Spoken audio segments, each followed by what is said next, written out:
भारतमा बसी करोडौं ठगी गर्ने गिरोहको पर्दाफास। भारतको बिहार राज्यको गया जिल्ला स्थित बाइपास नजिकै रहेको वेस्टर्न फेसन नामक कम्पनीमा रही विभिन्न किसिमको कामको भ्याकेन्सी रहेको भन्दै आकर्षक तलब र राम्रो सुख सुविधा भएको भन्दै नेपाल तथा भारतमा बस्ने नेपालीलाई बोलाइन्छ र 1 दिनदेखि 7 दिनसम्म ट्रेनिङ दिइन्छ। विभिन्न किसिमको लोभ लालचमा पारी महिनाको लाखौं र वर्षको करोडौं कमाइ हुन्छ भनी इच्छा वा इच्छा विपरीत नेटवर्किङ जालोमा पारी प्रत्येक व्यक्तिबाट 2 लाख असुल गरिन्छ।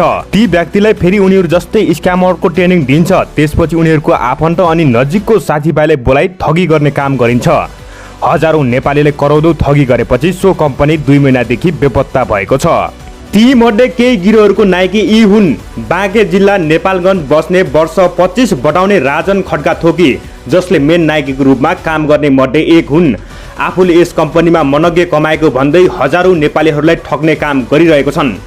यदि कसैले उहाँलाई चिन्नुहुन्छ भने होशियार रहनुहोला। त्यसमध्ये अर्का हुन् दाङ जिल्ला भालुबाङ बस्ने वर्ष 28 बटाउने गंगाराम चौधरी। यी पनि ठगी गर्ने मध्ये एक होनहार लिडर, जसले आएका मान्छेलाई अनेक लोभ लालचमा पारी फसाउने काम गर्छन्।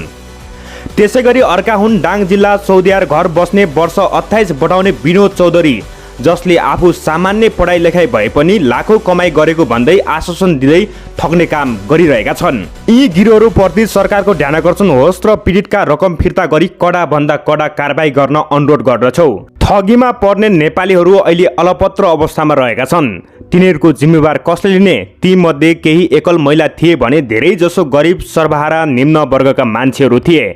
महिनामा लाखौं र वर्षमा करोडौं कमाइ हुन्छ भनेपछि सरसापत्त कसैले घर जग्गा धितो राखी वा विभिन्न तमसुक भरपाई गरे तथा श्रीमती अनि आमाको गरगहना समेत बेचेर पैसा जुटाएको भन्ने पीडितहरूले बताएका छन्। उनीहरूले न त घरमा भन्न सकेका छन्, न त पुलिस केस गर्न नै सकेका छन्। उनीहरूको पीडा कसले सुन्ने? छिटो भन्दा छिटो सरकारको ध्यान जाओस् र पीडितलाई न्याय मिलोस्।